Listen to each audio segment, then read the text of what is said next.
Can you tell me a little bit about the health care that was available when you were growing up? Health care, some of my siblings were born at home, and then we had doctor's care. The doctor came out to deliver, I forget which one, and after that they were born in the hospital. I think one of them was born at home that I remember. I'm not sure which one. And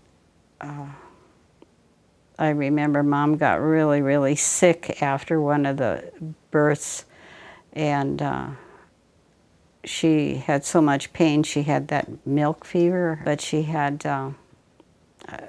really, really sick, and the doctor prescribed some. Well, he didn't. I don't even know if it was a prescription, but he gave her aspirin for pain, and that was our introduction at home to aspirin. And Mom realized how much help it gave her, for the pain. And so we used it kind of on a regular basis. I don't think it was a prescription even then. So, but there were accidents. My brother had a bad accident and lost part of his fingers. And they took him. That's another time when we used that telephone because the folks weren't home, and we used that telephone system to call my uncle kind of on a SOS basis because we needed somebody to take him to the doctor. That was when he lost that part of his hand. And medicines, one year I recall when we were quite young, a rash broke out in school. I don't know how it started or anything, but the thing I remember about was that Mom washed us down every evening, and she made a concoction of some kind with lard and sulfur, dry powdered sulfur, and she kind of smeared it over our whole bodies, the entire body, and we got rid of the rash that way. Put on long-sleeved underwear and long john underwear to go to bed, and we got rid of it. I don't recall much more than just standing in line waiting for my turn for that gosh awful looking treatment that we were getting. But it did seem to solve a problem, but I don't recall what the cause of the problem was in the first place, but it seemed like it had affected the whole school. Other than that, I don't recall any broken bones in our family. But we did use doctors, and if it was needed, they did take us to the doctor. But as a regular dental checkups and so on and so forth, we didn't. And we were really blessed because none of our family at a very young age wore glasses or had to have glasses. And as I know in my own family, my children at a young age needed glasses. I know some of my cousins had to wear glasses, but our family, we were pretty blessed. We didn't have glasses, we need to wear glasses. Did your mother have any other home remedies for things? Yes, if you had a headache, she would, and I know it helps because I was a victim of a headache, and she rinsed out a washcloth with vinegar and water and just draped it over my forehead, and the headache went away. I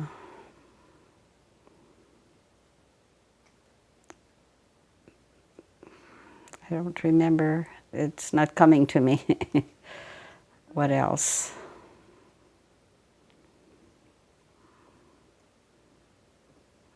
Is there anything else you remember about healthcare?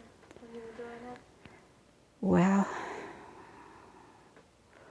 we washed our feet and hands and feet during the week in a basin, of water. And soap and water was a strong antiseptic for us. But we took a full bath in a big tub was a tin tub, and we filled it with water from the reservoir on the stove. We had that big wash boiler on the stove, and we'd use that for bathing. It was kind of a temporary little bathroom that we made the summer kitchen into a bathroom. And everybody took a bath there Saturday nights, and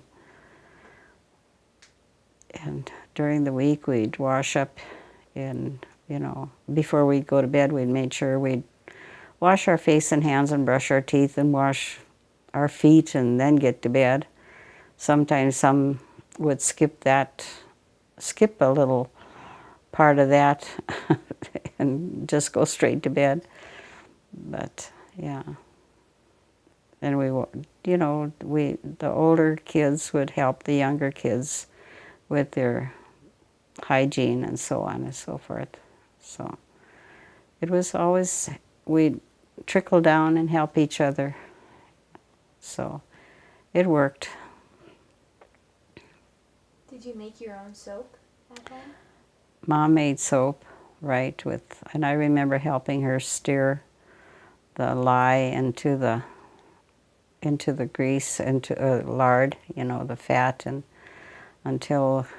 and she'd put some, I think citronella. She'd get some citronella oils from the drugstore, and so that we'd have a nice smelling soap, and use that in the washing machine.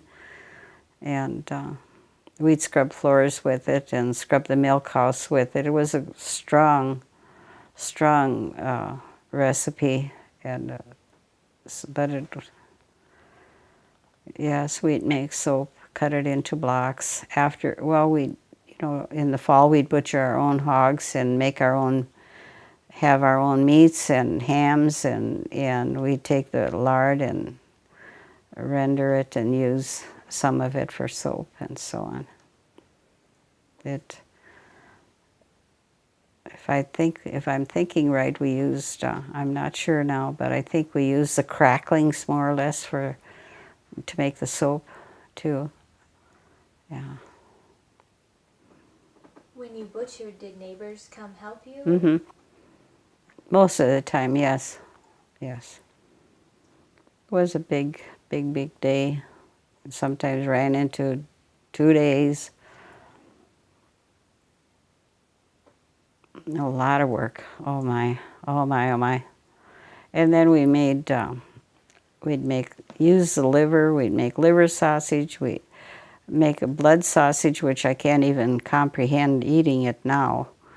But we made that blood sausage and head cheese, and Mom and Dad would, even the hoofs of the pigs, they would clean thoroughly and so on, and boil them and make kind of you can still get it sometimes. In German they called it the Gollerei. Yeah, I don't know what they call it in English anymore. But that was kind of a gelatin type of food, with kind of a meaty gelatin type.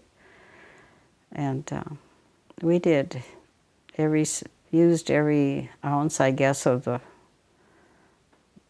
except the pigtail. Used every bit of the hogs, every part of them.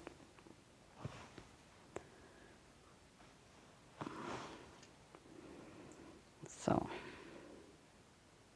Did it become kind of a big event where neighbors brought food and you celebrated at night? So the food was provided out of your kitchen, yeah. It was kind of, any event like that became a little social part of it too, yeah. But I don't remember too many times of a lot of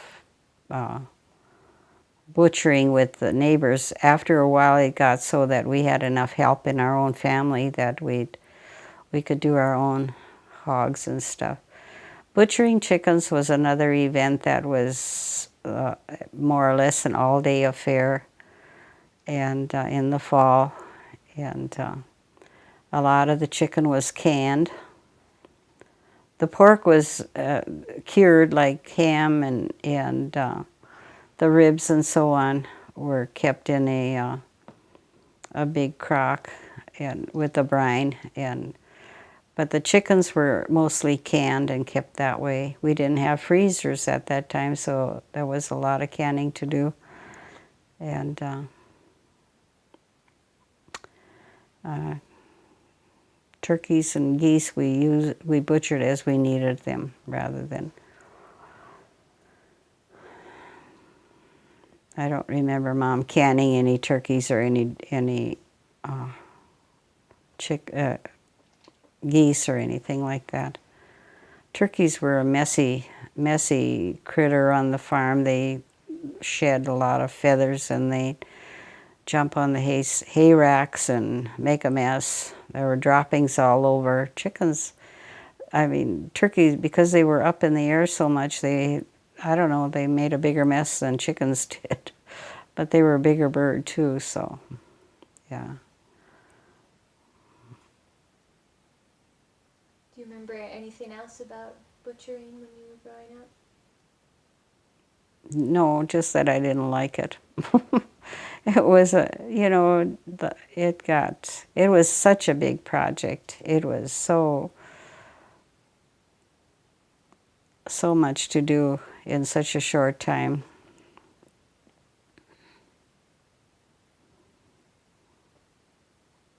Okay, then. Kind of switch topics. What do you remember about the dirty 30s? Oh yeah.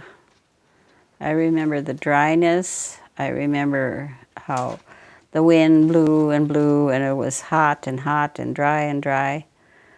It was so, crops were failing, and the one incident that I remember the clearest was when it was a Sunday afternoon, and Mom and Dad were in town, and I was with, I don't know if any of my older siblings were home with us, but I was at home with the younger children, and all of a sudden it got dark to the south of us, and it was almost as if a dark storm cloud was coming, but we looked and it didn't look like a storm cloud, but it got darker and darker, and discovered that it was the locusts or grasshoppers. Grasshoppers moved in a cloud and just ate everything that was in its way. They ate wood off the fence posts, they ate paint off the barn, they ate everything that they were in contact with. And we were really worried about what are we going to do? So we gathered the kids and went in the house, and we're never so glad in all of our lives to see Mom and Dad come flying home. Dad never drove very fast, but that day he really flew with the car. He stepped on it and came flying into the yard they were concerned about us and those grasshoppers. And I remember if they did anything on that day, or if it was the next day, that the county extension office gave them grasshopper bait, and they spread it around, and especially around the yard, but the crops, I think, were gone.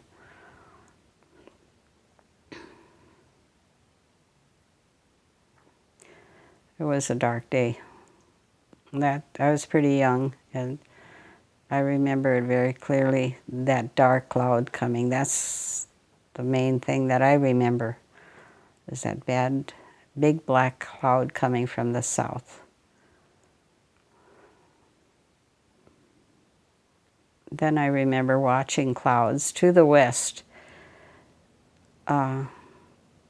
in the summer we always had to kind of watch for, we had a lot of these terrible thunderstorms, and they would usually come in kind of towards the evenings, and we could see from where we lived and our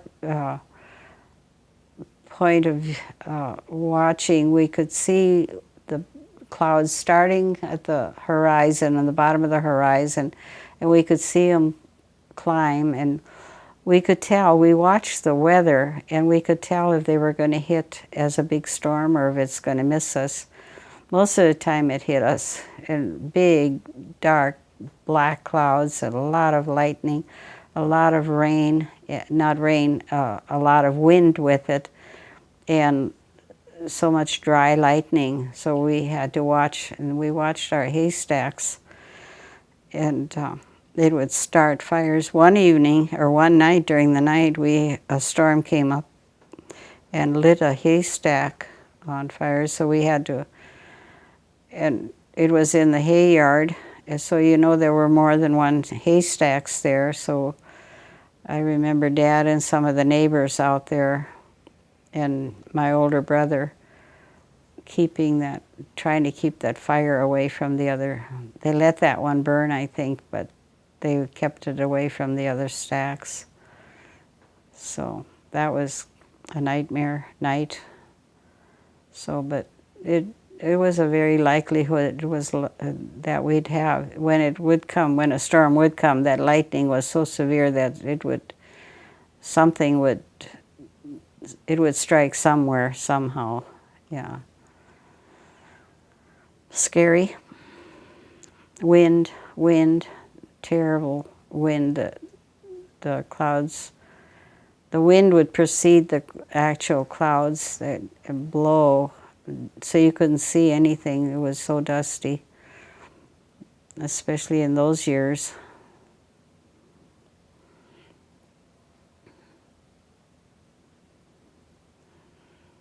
Do you remember anything else about that time? Didn't like it when the folks were in the fields. We always waited for them, you know, because they had been watching the clouds too, so they'd come. I remember many a time that Dad and Nick would come with the horses, galloping the horses with a wagon or something, to get in the yard and get the horses inside because of the hail, and scary times, but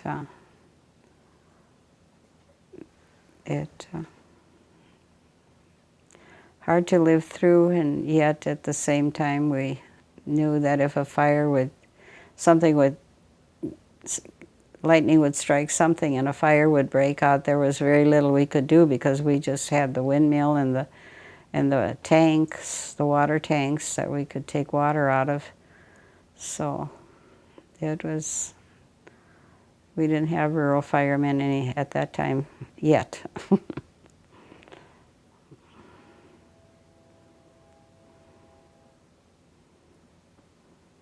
right. Well then, what do you remember about World War II? World War II was a war that was fought way across, as far as I was concerned, and the folks, they listened to, I think it was Delano Roosevelt. He always had those fireside chats, remember, on the radio. Mom and Dad would make sure they caught every chat, you know, so that they would be up on what was happening over there. And they I don't know why we felt that we needed to do that, but I think it was on the radio that we should blacken our windows at night so that we wouldn't, there weren't any lights showing, so in case of bombings and so on.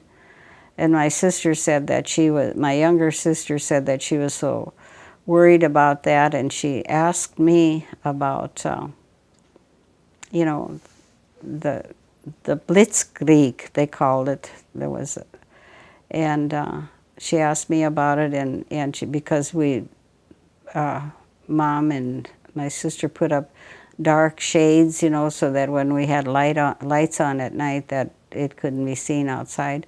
She was worried about that, and then she asked me about it, and I told her that war is so far away from us. It would be very unusual if we had war. And she said that helped her a lot, because she was at that age where you start concerning yourself about other things outside of your farm and outside of your environment that you're in, And I remember the fireside chats, and I remember one time Mom really liked that President Roosevelt. She thought he was really a good president until he said one day on his fireside chats, "War is good for the economy." And my mom thought, war, you have to have a war to have good economy. She didn't agree with that at all, and she'd lost her interest in that. She didn't like him after that. So she said, war, you lose so many soldiers, you lose your people, she didn't agree with him at all. Do you remember rationing at all? Oh, yes. Sugar was rationed, gasoline was rationed, and I think even butter was rationed. And we didn't worry about the butter because we could make our own.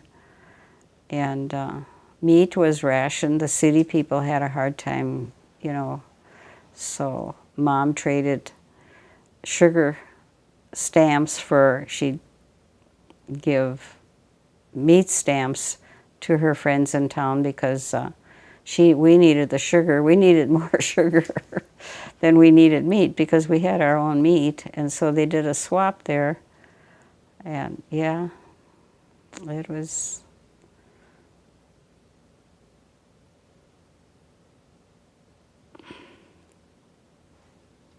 Do you remember anything else about the war years?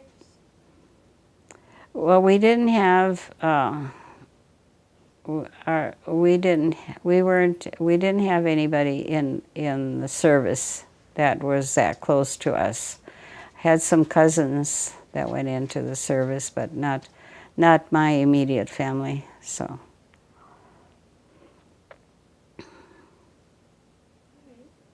Okay. Do you remember Pearl Harbor being attacked? Mm-hmm. Where were you?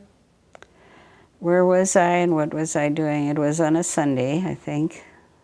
And I don't really recall too much about it, but I just know that it was that everything was going to change, that things were not going to be the same anymore. That was my concern, that things are going to change.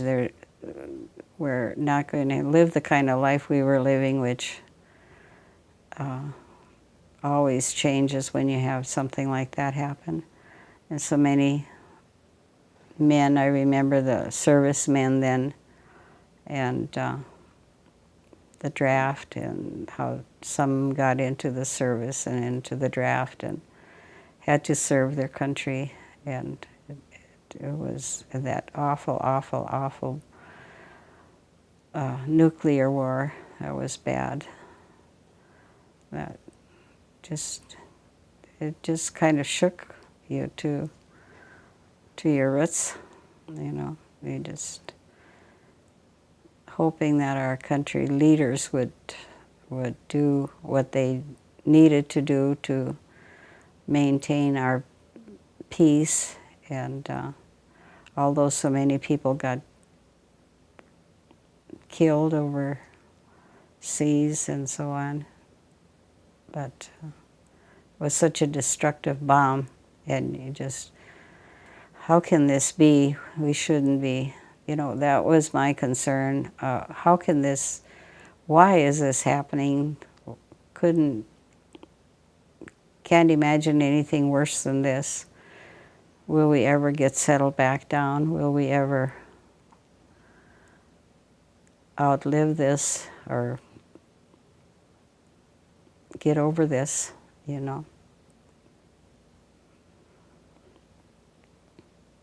Was it hard for your family speaking German during the war?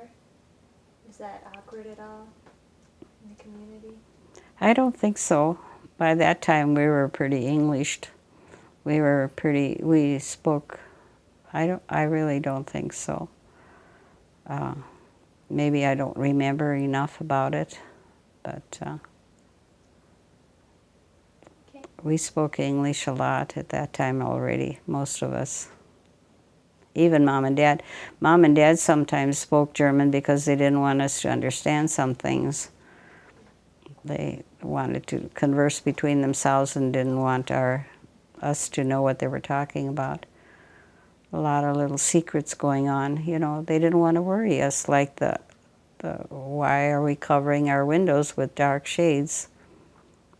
And so, yeah, so they would speak to each other in German, and the older ones of us could understand a lot of it, and the younger ones could pick out a word or two or a phrase or two here too, but mostly they could converse and have them not understand. Is there anything else you remember about the war? No, it wasn't pleasant. You know, it was worrisome, and it brought a lot of problems, and that's, I guess I wasn't too involved in it or whatever. All right. Well, then, what was your most stressful childhood memory?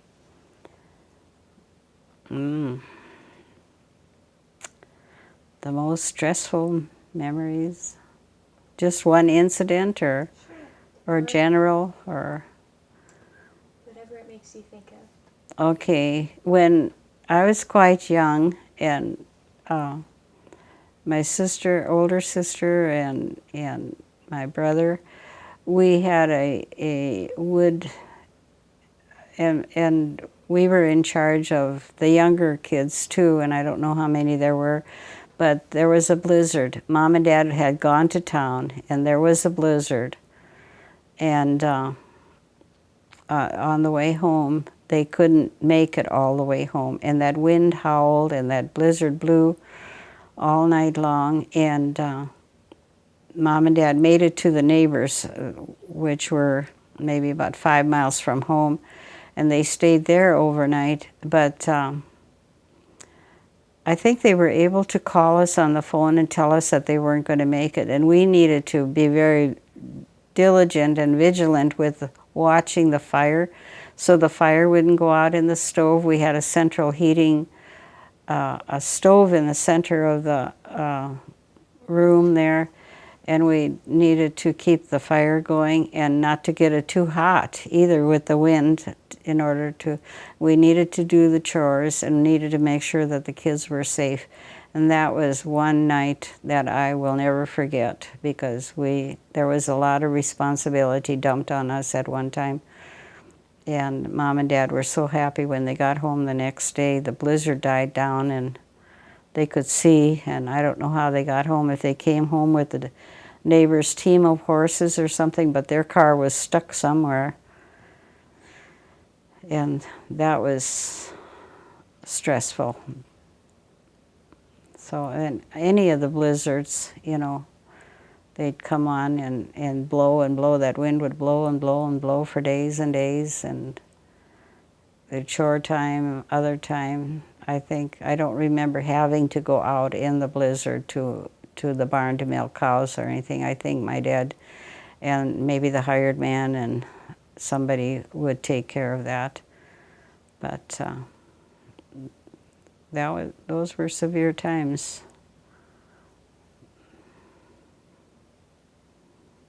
Okay.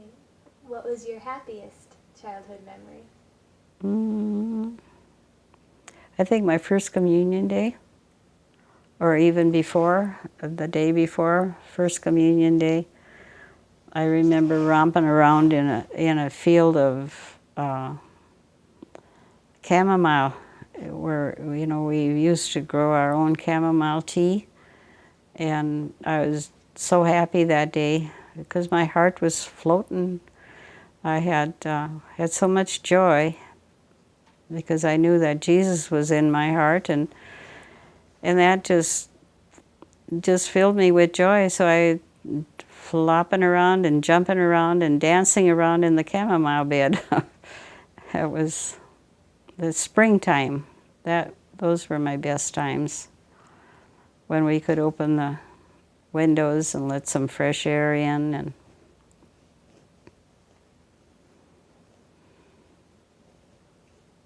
Okay. Is there anything else you'd like to add about your childhood? not necessarily. It was good, and it was. I felt I had a good childhood. I had a lot of siblings above and below me, so I was kind of, the third from the top, and a lot of them down. And I enjoyed my brothers and sisters. I enjoyed the little ones, and well, just a family. We're always laughing, joking, talking, high-spirited. I went on a cruise with my sister and her husband, and we were laughing and talking as we got we were taken from the motel to the airport in a little bus type thing, and my sister and I were laughing and joking and having fun. And this one man in the little bus said, "Oh," he said, "you two sound like you're so happy." And I said, "Well, we come from a family of 12, and we're all high-spirited." And I said, "We're high-spirited." And he said, "Well, it seems like you're still high-spirited."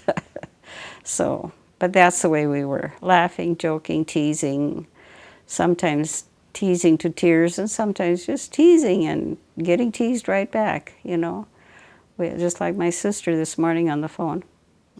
She just didn't want to let go. She wanted to keep teasing me. So that's the way we were. It was fun. Mom and Dad. Mom was more of the lighter, and my dad was more somber and more not somber. I shouldn't say that word, but more business-like. Mom was lighter. She was lighter-hearted. Dad had to, he felt responsible for all those kids, and he wanted to do what was right for them, and he did. And we made it. Lived a happy, busy, busy life. So.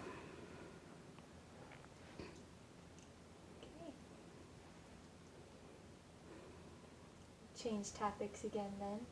Pardon me? I'll change topics again now. Okay. How old were you when you started dating? Maybe about 17 or so. Or 16, between 16 and 17, yeah. We didn't get to go out of the house and date per se. We met at dances, and we had Baghdad, which was a rounder, kind of an octagon building, and we had dances there. The Highway Inn had dances there, and we would meet each other we'd meet.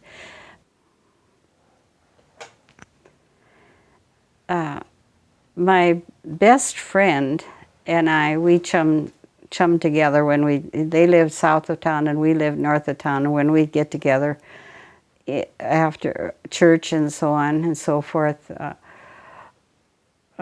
we had a group of girls that would meet, and we'd visit with each other and just chum around on Sunday afternoon. And the next thing we knew, here were a couple of boys, and they kind of chummed around with us, and they were my best friend's brothers. So I got to, how can I say this? Anyway, he got to liking me, so he started picking on me, and then of course we started dating, and her other brother dated one of the other gals that was in the group with us, and so we ended up getting married. But that's how we meet. It was either Sunday afternoons after church or else we at dances. And it wasn't always the easiest thing to get off the farm and into town to go to a dance. We had to really be good and work hard and make sure our work was done. And if we stayed out late, then we had to get up early. We knew that we're not going to sleep in the next morning, so we may as well make up our minds that we're going to. If we go to a dance, we're going to normal hours tomorrow morning. They won't cut us any slack. So, but we still had all the fun we could manage in that time, and we did. So, it was good times. Can you describe a typical date? I don't know. We didn't do anything special. Like we'd meet at, so we lived quite a ways out, as far as traveling was concerned and stuff. So I don't recall Val coming out too often to pick me up, but because we would come into town with my brothers and sisters and meet in town, and so it was kind of a group dating, more or less. Because they hung around, we hung around, and sometimes we'd go to a movie, not very often, but a typical date after the dance, we'd go to, if we didn't get hamburgers at the dance, they usually had a concession stand at the dance hall, and we'd get our hamburgers and our snacks there, or if we didn't, then there was one cafe that was open after late, and so we'd go there and have coffee and visit and go our separate ways. It wasn't anything special, and I mean, it wasn't anything that was, you weren't very often alone, let's put it that way. You usually had others around you. It was kind of group things. Yeah. Okay. What year were you married? 1947. What day? October 20th, 1947. In October it would be 60 years. Wow. I was 18. Now I don't need to give everybody my age. And what was your husband's full name? Valentine. Frank. Berger. Yeah. Can you tell me about your wedding? Weddings in those days lasted all day. That we would have a 10 o'clock ceremony, and then we would have dinner. I mean, we called dinner, noon dinner, and evening meal was supper. We had dinner and supper, wedding, and in the afternoon we hired cooks to do our cooking. And in the afternoon they had old-fashioned, they had lunches and sometimes music. They'd hire an accordionist or somebody to play in the afternoon at the hall. And they served, I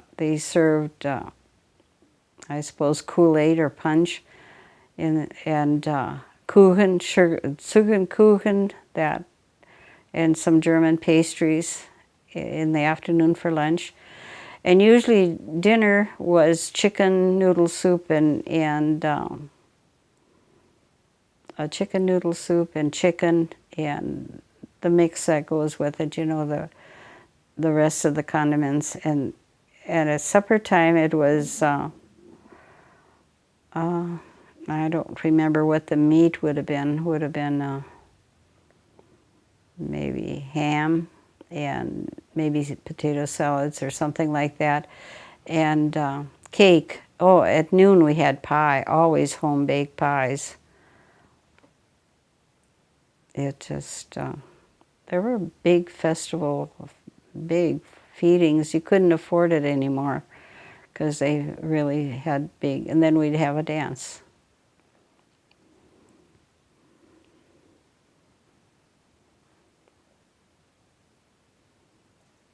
Were you married at home or in a church? In a church, yeah. We lived out 18 miles out of town or so, so yeah, we were married in church and had our dinner at, it isn't there anymore. It was a hotel. No, it was, I'm not sure now. But anyway, a hall. And then the Baghdad, we had our dance at the Baghdad Hall. But I think it was an Eagles Club that we had our dinner at and supper. I remember it was so nice and warm. It was like 78 degrees that day in October, the 20th of October. Wow. Yes, that is a wow because it usually isn't that warm that late. Did you and your husband go on a honeymoon? No, we just got together and started life. We didn't go, we went a year later, we took a little trip, but at that time we didn't, yeah. We lived with in his folks' farmstead in the house, and then his dad, and they had moved into town. We lived out there for a few years. Did you buy a wedding dress, or was it made for you? No, it was a store-bought dress. In fact, my sister-in-law used it too.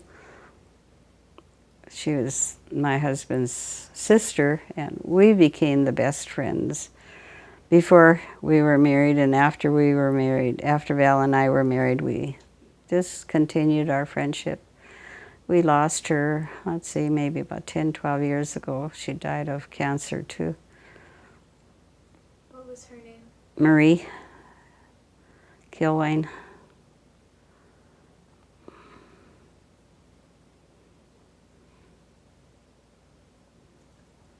Is there anything else you'd like to tell us about your wedding or your marriage?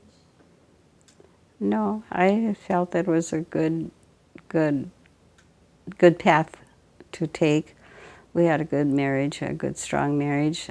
My husband's name was Valentine, and I think 3 years before we were married, we were just kind of dating and so on and just seeing each other, and he bought me a box of Valentine candy every year, so I had 3 boxes. I didn't save the boxes, and I wish I had. And every year after we were married, he bought me a box of Valentine candy. And sometimes the boxes were bigger, sometimes they were smaller. It depended on how prosperous we were. And after he had his stroke, Karen, our daughter, would buy the candy out in Oregon, and she'd buy the See's candy, which are, I think they're the rated the third best candies in the USA, and she'd buy a box and send it to Val, and he could give it to me for Valentine's Day. All in all, I think I've had 59 boxes of Valentine candy. Now that's a romantic story, isn't it? Val never missed the candy. Always, every year he'd bring that box of, and like I said, sometimes the boxes were bigger and sometimes they weren't. You know, they were smaller, depending on what he could afford that year. But he never missed, ever. And Karen kept the tradition up, and her husband now, because the candy store is in They live in Newburgh, Oregon, and the candy store is in Portland. My son-in-law gets to Portland more often than Karen does, so he buys the candy for her to send to me in Valentine's name for Valentine's Day. So the tradition is going on. 59 boxes of Valentine candy. I wished I'd have kept the boxes. I wished I would have. And for our 50th anniversary, Karen brought a box that was about 2.5 feet around, candy, in the shape of a Valentine. She brought it for our anniversary, our 50th. Is there anything else you'd like to tell us about your husband? He was a kind person. He is a very kind person, very gentle, very good to the family, good to the kids. He's a hard worker. He dedicated, he was very devoted, dedicated to his family. He only had one daughter, and she couldn't wait to see her daddy come home. And she's the one that she'd run to meet him all the time, and he always had a pack of gum in his shirt pocket. And so she'd run to meet him, and he'd pick her up, and before she was all the way up in his arms, she already had that gum. He always had gum in his pocket for her. Before she was settled in his arms, she already had the gum in her hand, and she just loved her daddy. She came running all the time. So the boys were a little bit, they really felt close to their dad, and they enjoyed his wisdom. And he would say something, and they're still, today, to this day, they still quote, well, Dad would say this, and Dad would say that, that was his wisdom for them. So he'd share with them. So he was a good father, good husband, hardworking, good provider. So. Okay. Why do you think it's important to tell your life story? Well, I think that it sets a good foundation for, if it's a good story. If it's not, but it is a basis, and it is a good foundation for your children to build on, because even now, like I said, they will still quote their father. They will still quote what Dad said, and I think that he was instrumental in helping them get on solid ground and showed them the way, even as my dad was. My dad was a little tougher on us than my husband was on his children, but they set a solid foundation, show you the path and the way you should go. And if they're good parents, if they're good, and Germans have a basically good working ethic.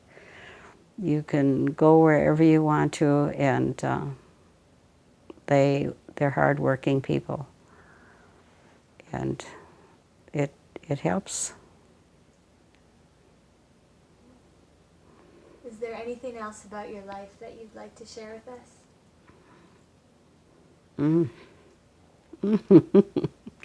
I don't really know. Maybe after you leave, I'd think of 10 different things I can think of. But I don't think so. Right now, I can't think of anything. Okay. Well, thank you so much for doing this with us. Well, I hope it's a good tape and a good reflection on what we've done and where we've come from, that German instinct in us, a little stubbornness in us, a little rowdiness, and but basically I feel that they're ethical and good people.